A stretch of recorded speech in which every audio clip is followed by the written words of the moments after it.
Central Texas is reeling from a natural disaster of historic proportions.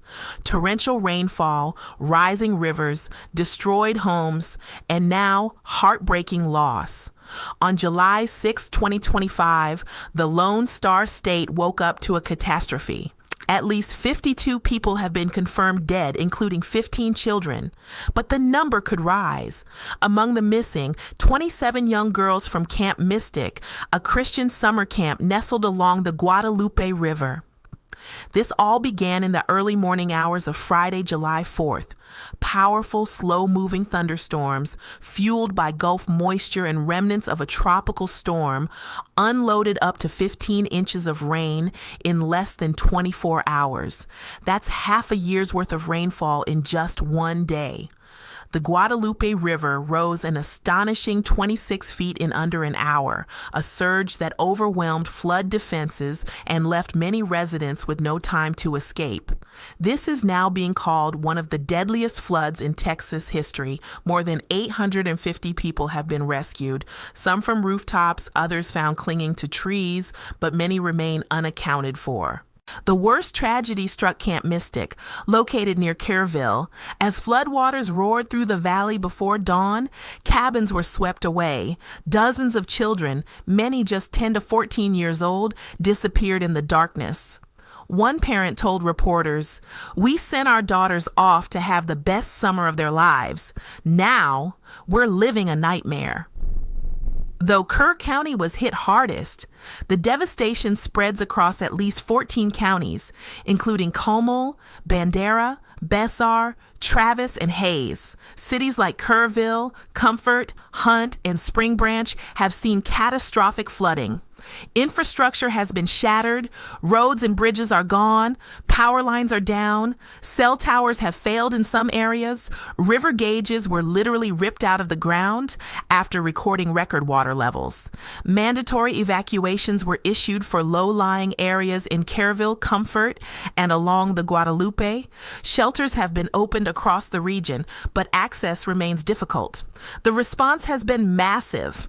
Emergency crews, including the National Guard, Texas DPS, and local fire departments, are using helicopters, drones, and rescue boats to search for survivors. Federal support is being deployed. The National Weather Service continues to issue urgent flood warnings, urging residents to stay off roads, move to higher ground, and never attempt to walk or drive through flooded areas. What made this flood so extreme? A rare combination of conditions, tropical moisture, a stalled low-pressure system, and geographic vulnerability. Central Texas, especially the hill country, is known for flash flooding. Steep slopes funnel rain into narrow canyons, accelerating runoff into rivers like the Guadalupe and Blanco. This time, the rain came fast, and it wouldn't stop. According to meteorologists, this wasn't just a bad storm. This was a 1 in 500-year rainfall event. And with climate change, experts warn, we may see disasters like this more often.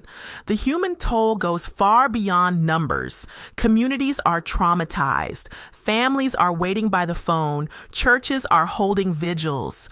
In small towns like Hunt and Comfort, nearly everyone knows someone who's missing. "We're strong here," one resident said, "but this is something we've never seen before." Still, Texans are showing their resilience. Volunteers are delivering food, clothes, and helping with cleanup. Across the state, people are stepping up. If you're in the affected areas, here's what you need to know. Do not drive or walk through flood waters. Evacuate immediately if ordered. Stay tuned to local alerts, especially from the National Weather Service. Avoid rivers and creeks, even if they appear calm. If you want to help, donate to organizations like the Red Cross, Texas Flood Relief Fund, or Feeding Texas. Share verified information. Offer housing or supplies if you're nearby and safe. As waters slowly recede, the focus turns to recovery and accountability. Some are questioning why warnings weren't issued earlier, especially near Camp Mystic. Officials have pledged an investigation into flood alert systems, emergency planning, and how such a tragedy could happen with so little warning. But in true Texas fashion, communities will rebuild. The scars may last forever, but so will the courage and compassion shown in these dark hours. For more information or to support relief efforts, visit redcross.org, texasflood.org, or your local emergency response website. This has been a special report on the 2025 Texas floods. Our thoughts are with every family affected. Stay safe, stay informed, and take care of one another.